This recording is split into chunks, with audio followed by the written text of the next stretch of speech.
Mari kita lanjutkan pembacaan dari Matius 21 ayat 1 sampai 17. Yesus dieluk-elukan di Yerusalem. Ketika Yesus dan murid-muridnya telah dekat Yerusalem dan tiba di Betfage yang terletak di Bukit Zaitun, Yesus menyuruh dua orang muridnya dengan pesan, "Pergilah ke kampung yang di depan itu, dan di situ kamu akan segera menemukan seekor keledai betina tertambat dan anaknya ada dekatnya. Lepaskanlah keledai itu dan bawalah keduanya kepadaku. Dan jikalau ada orang menegur kamu, katakanlah, Tuhan memerlukannya, ia akan segera mengembalikannya." Hal itu terjadi supaya genaplah firman yang disampaikan oleh Nabi, "Katakanlah kepada putri Sion, lihat, rajamu datang kepadamu, ia lemah lembut dan mengendarai seekor keledai beban yang mudah." Maka pergilah murid-murid itu dan berbuat seperti yang ditugaskan Yesus kepada mereka. Mereka membawa keledai betina itu bersama anaknya, lalu mengalasinya dengan pakaian mereka. Dan Yesus pun naik ke atasnya. Orang banyak yang sangat besar jumlahnya menghamparkan pakaiannya di jalan. Ada pula yang memotong ranting-ranting dari pohon-pohon dan menyebarkannya di jalan. Dan orang banyak yang berjalan di depan Yesus dan yang mengikutinya dari belakang berseru katanya, "Hosana bagi anak Daud, diberkatilah dia yang datang dalam nama Tuhan. Hosana di tempat yang maha tinggi." Dan ketika ia masuk ke Yerusalem, gemparlah seluruh kota itu dan orang berkata, "Siapakah orang ini?" Dan orang banyak itu menyahut, "Inilah Nabi Yesus dari Nazaret di Galilea." Yesus menyucikan bait Allah. Lalu Yesus masuk ke bait Allah dan mengusir semua orang yang berjual beli di halaman bait Allah. Ia membalikkan meja-meja penukar uang dan bangku-bangku pedagang merpati dan berkata kepada mereka, "Ada tertulis, rumahku akan disebut rumah doa, tapi kamu menjadikannya sarang penyamun." Maka datanglah orang-orang buta dan orang-orang timpang kepadanya dalam bait Allah itu, dan mereka disembuhkannya. Tetapi ketika imam-imam kepala dan ahli-ahli Taurat melihat mujizat-mujizat yang dibuatnya itu, dan anak-anak yang berseru dalam bait Allah, "Hosana bagi anak Daud," hati mereka sangat jengkel. Lalu mereka berkata kepadanya, "Engkau dengar apa yang dikatakan anak-anak ini?"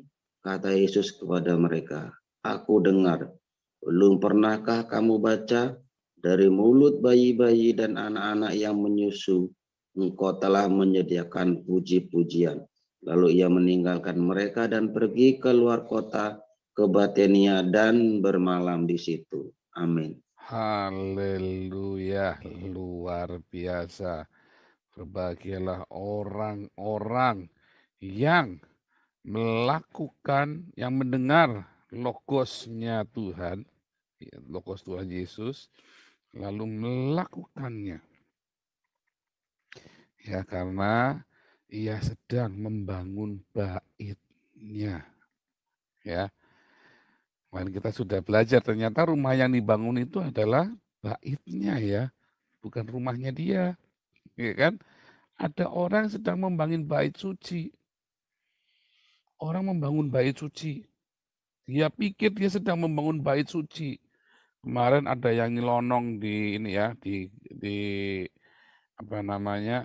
eh, chat itu ya di kolom komentar bahwa bait suci itu gereja, sesat kamu. Nah, pertanyaannya, siapa yang bilang bahwa bait suci itu adalah gedung gereja?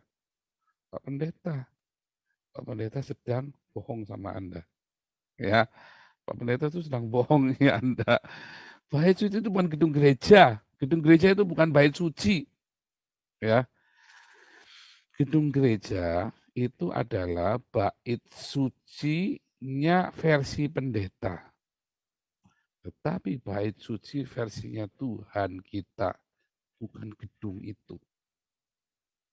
Ya, tapi orang-orang yang dibangun di dalamnya yang di atas dasar logos dan melakukan. Kemarin kita sudah sepakat ya, logos melakukan, dan dia sedang membangun, itu ya, Matius 7 itu, orang yang mendengar logos dan melakukannya, dia sedang membangun bait suci.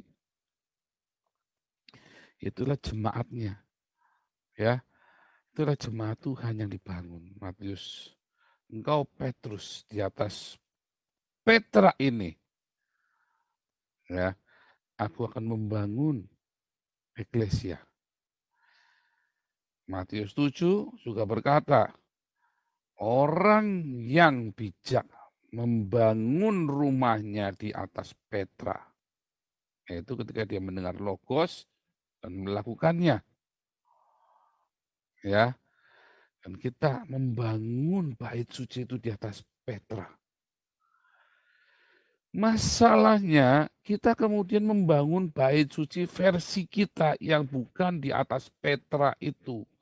Yaitu logos dari Tuhan Yesus yang kita lakukan. Kita mendengar firman Tuhan lalu kita melakukan. Masalahnya kita nggak membangunnya itu. Kita membangun yang lain. Firman Tuhan berkata, bila bukan Tuhan yang membangun rumah, sia-sialah kita membangunnya. Makanya akhirnya terjadilah kesia-siaan di dalam kekristenan. Akhirnya orang-orang berdagang di dalam jemaat. Bahkan di dalam gedung gerejanya sekalian. Ya. Itu yang buka kantin. Kantin gereja. Itu salah satu perdagangan dalam gereja. Yang benar itu dikasih makan gratis. Waduh, nombok Pak. Lah iya. Kamu mau dagang kok niatnya kok. Tetapi kok di ruang tolong menolong. Loh, kasih makan gratis yang benar. Pusing-pusing dah. Iya, mumet. Ya. Iya. Ya gimana siapa yang sanggup Pak? Oh sanggup. Lah kita kan kasih makan tiap malam. Coba kalau gereja tiap minggu kasih makan orang. Ya nanti orang datangnya untuk gara-gara mau makan Pak, bukan mau ketemu Tuhan. Memang iya. Kan Tuhan Yesus sudah bilang, kamu datang cari aku kan karena roti yang kamu makan. Kemudian kita ajar. Diajar. Masalahnya kan Anda malas ngajari. Karena maunya yang gampang, yang simpel dalam pikiran kita. Orang datang kumpul-kumpul, kasih kolekte. Udah, bidi-bidi bada-bada, selesai. Jadi kitalah gereja. Kalau membangun hidup kita, dengar firman Tuhan, lakukan. Maka Anda bagian dari gereja. Kalau Anda tidak melakukan, Anda bukan bagian dari gereja. Doa Salomo itu, ya, itu terjadi di zaman Kisah Para Rasul, ya. Terkabulkan di zaman Kisah Para Rasul. Begitu berkuasanya, waktu di Salomo itu kan secara simbolik, secara hurufiah, ya kan, yang di zaman Salomo itu, yang zaman Salomo terjadi kejayaan Israel, di mana orang bersumpah, di mana ada kutuk, di mana hadirat Tuhan itu ada secara simbolik, tetapi itu secara hurufiah di zaman itu apa yang tadi ngomong. Tetapi kemudian 1000 tahun kemudian di zaman Kisah Para Rasul itu terjadi lagi bukan di dalam sebuah bangunan gedung materi, tetapi di dalam sebuah komunitas. Ya, dari yang mujizat-mujizat itu terjadi sampai ceritanya Anania Safira, orang yang mau curang, yang mau mencurangi jemaat itu. Ya. Saking kudusnya komunitas itu. Jadi komunitas itulah gereja. Komunitas itulah bait suci. Dengan Yesus sebagai kepalanya. Dan kalau Anda mau berdagang dengan komunitas itu, mati. Ketika komunitas itu menjadi kuat, makanya Tuhan mulai nampak ya komunitas kita. Orang-orang yang nggak tulus mulai tersingkir. Orang-orang yang lurus, percaya saya, orang yang lurus lempeng dia akan tetap. Orang yang mulai nggak tulus, yang mulai geser, dia mulai tersingkir. Ya, jangan takut.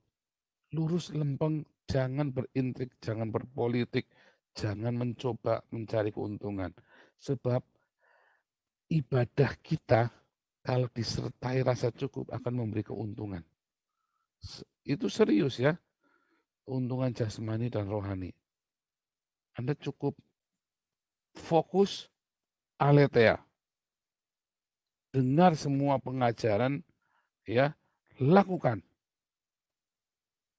Sangkal diri, pikul salib, rendah hati, hidup di dalam aletheia, diakonia, marturia. Anda kan mengasihi, mengampuni, memberkati. Itulah gereja yang benar. Nanti di situ ada mujizat. Nanti di situ ada rupa-rupa pemulihan dalam hidupmu. Cuman balik lagi, ketika itu benar-benar terjadi. Jadi bukan yang kamuflase, bukan yang manipulatif. Contohnya kalau manipulatif, kalau Anda dikritik kemudian Anda ngelaporin ke polisi. Ada orang disuruh membuktikan, nuduh Anda tidak benar, terus Anda lapor ke polisi. Saking Anda nggak punya jawaban, saking Anda tidak bisa membuktikan, jadi Anda lapor polisi. Ada. Makanya kita kalau difitnah, kita diam, nggak usah ribut, nggak usah urusan polisi. Ya, ada beberapa teman bilang, oh ini sudah pencemaran nama baik. Seorang kita ini aja kita urus. Oh, nggak usah. Salah, jangan. Kenapa kita harus minta keadilan dari mereka? Dari orang-orang yang nggak jelas. Kita minta Tuhan yang bela kita. Ya kan? Kan Yesus membela kita. Pada siapa kita harus takut? Kalau dia di pihak kita, siapa lawan kita? Kalau kita memang lurus lempeng, biar kebenaran itu yang akan menyatakan membela dirinya sendiri. Nggak usah Anda terus jadi front pembela itu tadi, nggak usah. Ruwet. Ya. Jadi pertama ya adalah Anda harus tahu dulu konsep gereja dengan benar. Membangun gerejanya di atas logos yang dilakukan. Nah, itulah firm. Itulah yakin. Ya, itulah yakin. Kemarin kita sudah belajar itu kan. Wah, nyambung terus ya. Iya.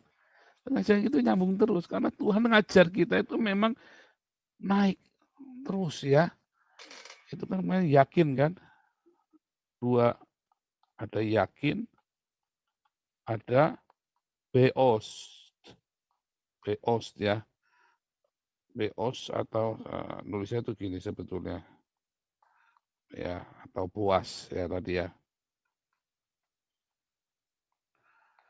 Ini puas ini dari kata beos ya. Yakin, firm. Ya, puas. Beos artinya strength, kekuatan. Dari mulut-mulut bayi yang menyusui engkau sediakan pujian bagiku. Bagaimana Anda bisa kuat? Kalau ada ainon, pujian.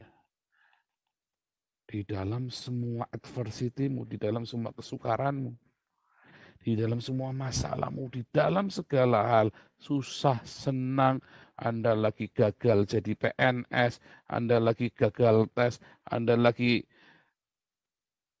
haleluya, ada maksud Tuhan di sana.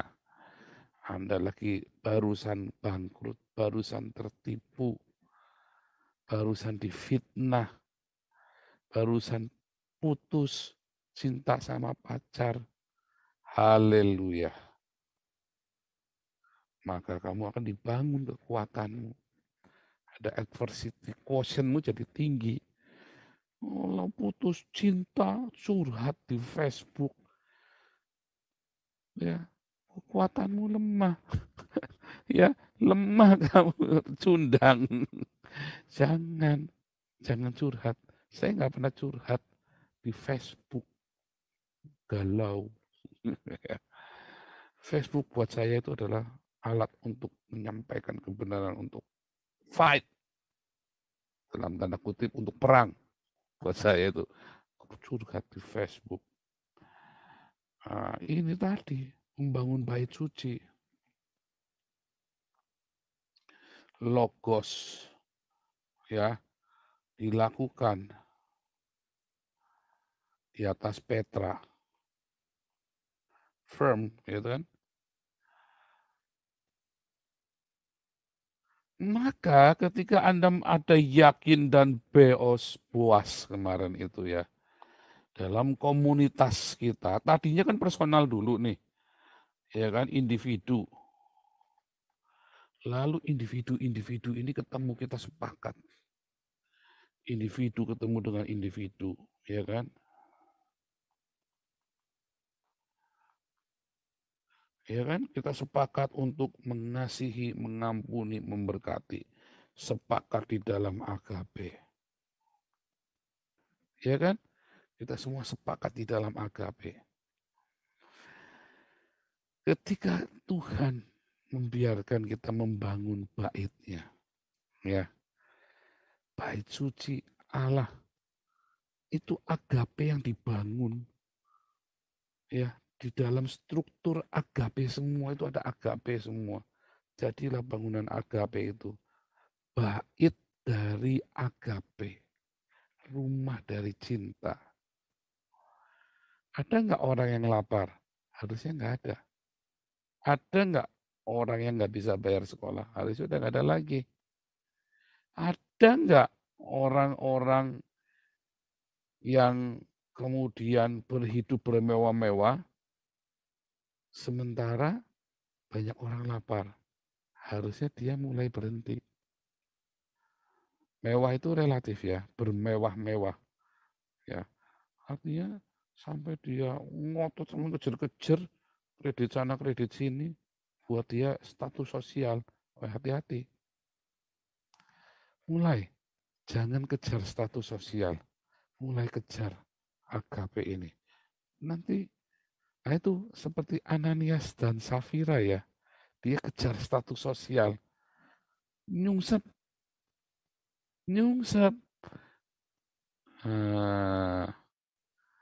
Orang-orang yang berdagang di dalam komunitas ini, yaitu tadi Ananias Safira.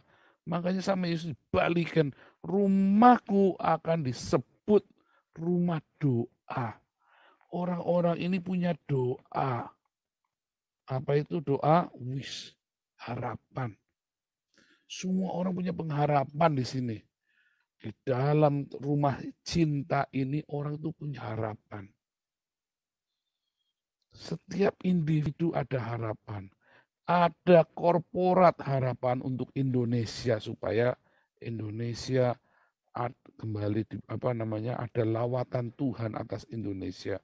Bukan jeblak-jeblak rame-rame seluruh Indonesia jeblak-jeblak. Lawatan Tuhan di Indonesia artinya Gemahri, Palo, Cinawi, Tata Tentrem, Kertaharja. Ya kan? Itu lawatan buat Indonesia. Jangan berpikir, wah baru semua orang bikin KKR gede, lalu ambulan tidak semua, orang dari rumah sakit datang ke lapangan, wah Tuhan sedang melawat Indonesia. Oh enggak itu.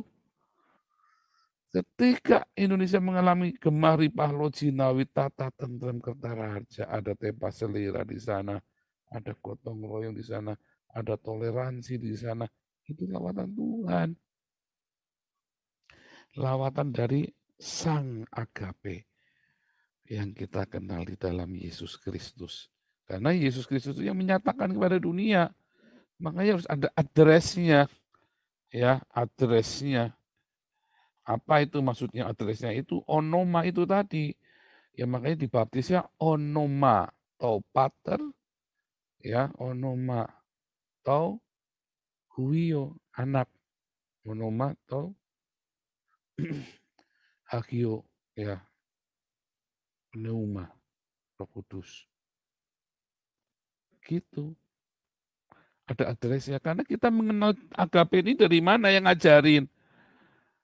Siapa yang ngajarin agape? Saya. Bukan. Anda belajar agape dari Tuhan Yesus. Nah inilah agape. Yesus yang menyatakan Allah yang tidak dapat dilihat oleh mata ini. Allah nggak bisa dilihat. Siapa yang kenal Allah? Yesus mengeksegesanya, menginterpretasikannya. Orang bingung semua konsepnya tentang Allah, mereka punya sendiri-sendiri. Yesus datang, ini loh Allah. Dengan mati di kayu salib, bangkit. Dia tunjukkan betapa hebatnya agape itu. Nggak mungkin kalah. Kelihatannya kalah. Kelihatannya kalah. Tapi agape itu tidak mungkin kalah. Kelihatannya Anda kalah loh ketika Anda mengasihi musuhmu. Orang akan membuli kamu. Orang akan menghina kamu. Kelihatannya kalah. Pak, kok enggak dijawab, Pak? Balas, Pak. Kok enggak digini? Kalau tak balas nanti orangnya enggak bisa makan. Gimana sih? Orang dia cari duitnya dari situ kok. Cari simpatinya dari situ. Dulu ya, orang-orang balas, Pak, Diwanu. Kalau tak balas, ini orangnya enggak bisa makan. Iya kan? Orang dia hidupnya dari situ, saya matiin hidupnya dia. Jangan dong. Kalau memang dia dengan caranya begitu dia bisa makan, ya nggak apa-apa. Ya kan? Salahnya di mana? Ya kan Bapak rugi? Enggak. Saya rugi apa? Pemasukan nambah,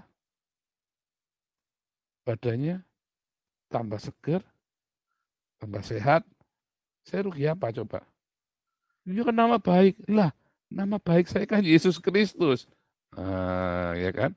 Coba logika itu mulai Anda taruhkan tiap hari. Makanya perlu ditulis ya. Ditulis. Supaya Anda punya EQ-nya tinggi. Ya, kasih ini yang biru ya. Supaya Anda punya EQ yang tinggi, adversity quotient kemarin, kemampuan mengatasi kesulitan. Anda yang baru nonton hari ini, yang baru nyimak, lihat video kemarin ya. Nah, lihat video Embun Pagi yang kemarin, yang tanggal 1 Februari. Anda tulis kalau perlu. Sangkal diri, pikul salib. Iya kan? Caranya kan sangkal diri, pikul salib kan? Supaya Anda bisa kan sangkal diri, pikul salib. Dasarnya kan itu. Sangkal diri, pikul salib, lakukan. Sangkal diri, pikul salib. Gampang nggak? Sebenarnya gampang, cuma sering lupa. Serius. Saya belajar setir mobil itu ya di sini ya. Beda dengan di Indonesia. Cara setir mobilnya. Saya pakai cara Indonesia, salah, pokoknya salah. Tapi saya sudah 30 tahun setir mobil caranya begitu. Setiap belok saya pasti nginjek rem. Nggak boleh ternyata di sini. Nggak boleh, pokoknya nggak boleh aja belok itu nginjek rem itu. Kecuali ada mobil lain, ya itu boleh nginjek. Tapi kalau nggak ada apa-apa, nggak boleh, pokoknya nggak boleh nginjek rem. Nah saya 30 tahun setir mobil selalu nginjek rem. Bukan saya nggak ngerti, tapi saya sering lupa. Bukannya nggak ngerti lu ya, tahu kan kasih tahu sudah saya tahu.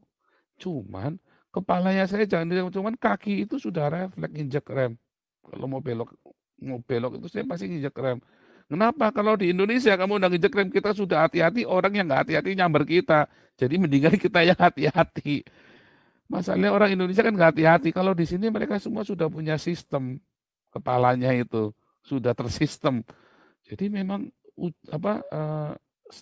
apa namanya sekolah setir mobil di sini itu membentuk pola pikir Anda loh, mengindoktrinasi karaktermu loh. Ternyata kan karakter kita di jalan kan kelihatan kan dari setir mobil, cara kita setir mobil. Nah di sekolah setir itu Anda diindoktrinasi karakter-karakter di jalan itu.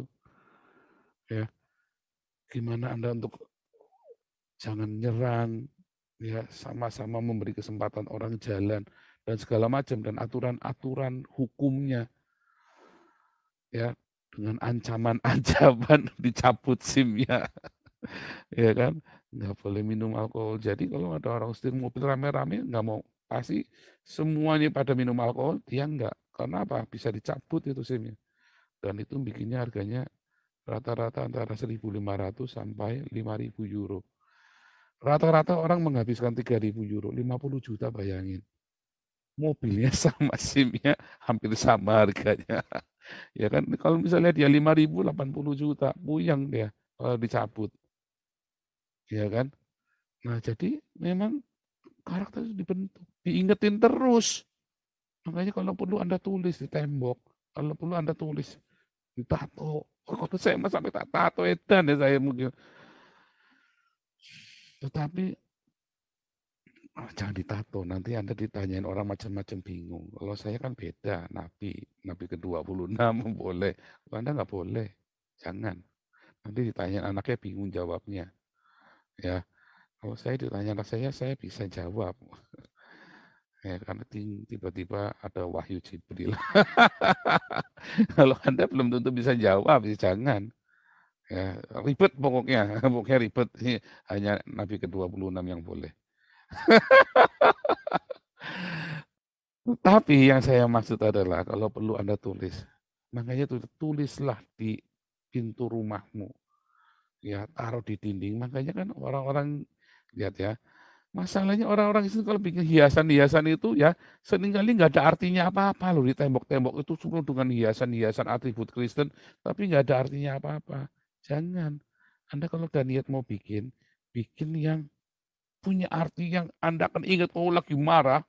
Ini Pak Alex ini kalau lagi pikiran sama Bu Vivin, terus tiba-tiba ada tulisannya sangkal diri pikul salib. Alex langsung diem. Kenapa? Anda jadi marah? Ya diem. Karena begitu ngeliat itu dia ingat saya harus sangkal diri pikul salib. Dia ingat gitu, langsung ingat. Tulis, kalau marah jangan sampai matahari tenggelam.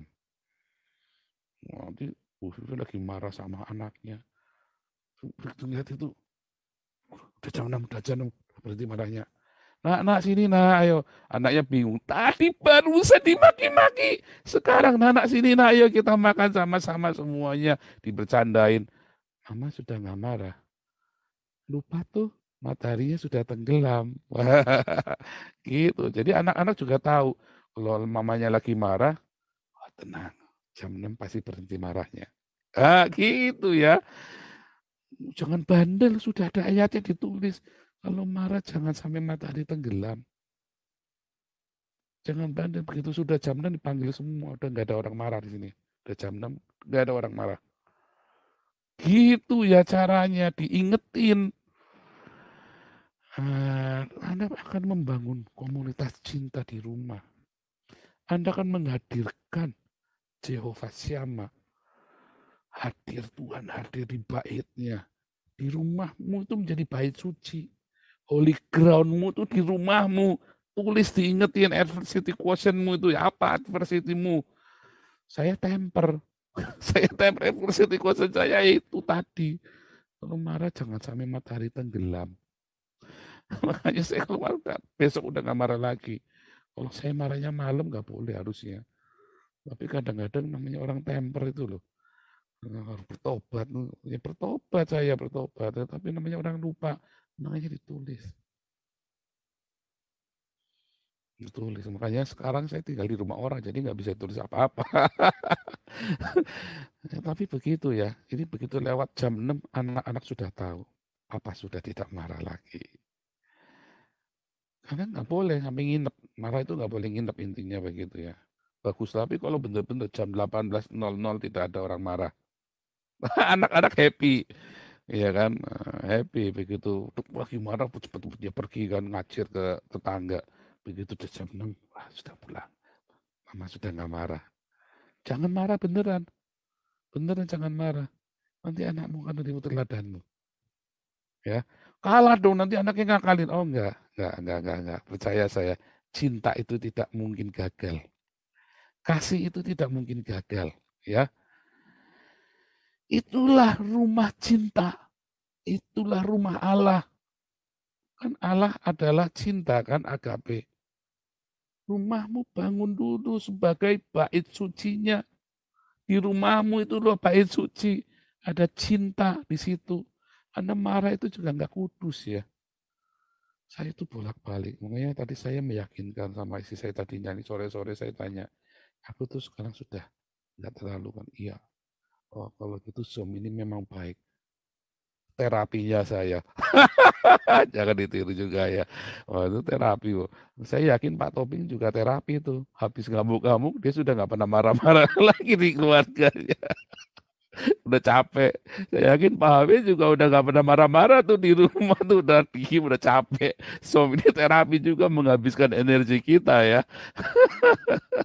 Udah selesai rumah, udah nggak marah-marah, udah capek. Haleluya. Ayo kita bangun rumah cinta kita ya. Rumah Allah kita. Jangan buat dagang, jangan ngakalin. Ya, mulai. Siapa yang mau bangun pertama kali? Anda? Siapa yang mau bangun pertama kali? Suami, istri, papa, mama, atau anak-anak? Siapa yang mau bangun pertama kali? Yuk kita mulai bangun.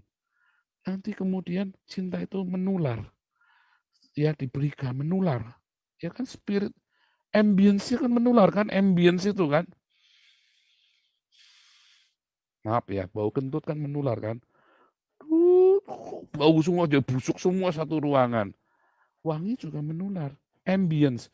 Kalau Anda rasakan ambience. Ya. Kalau Anda pasangnya kayu cendana, kayu manis, apa dibakar, terus pakai kayu macam rempah-rempah, singit rumahnya baunya rasanya kan kayak kuburan kan, singit kan. Tapi coba Anda bangun, kasih lavender yang bagus atau bau yang enak. Oh, lavender Pak, jadi bau WC dong Pak, lavender sama apel Pak. Ya kasih yang lain lah, apalah terserah. Itu apa cinta. Saya kalau ingat bau citrun, saya langsung ingat bau WC. Kalau saya ingat bau lavender, saya ingatnya bau mobil. Itu ambience ya. Itu ambience dan itu membuat suasana. Nah, begitu Anda bikin suasana cinta di rumah, ambience itu mengalir. Ya, enak nggak? Enak. Ada mujizat nggak? Ada. Di mana cinta itu berkumpul, ya, ada orang-orang yang penuh cinta berkumpul, di situ ada mujizat. Cinta itu nggak bisa bohong dan tidak mungkin gagal. Pasti tujuannya. Tuhan Yesus memberkati.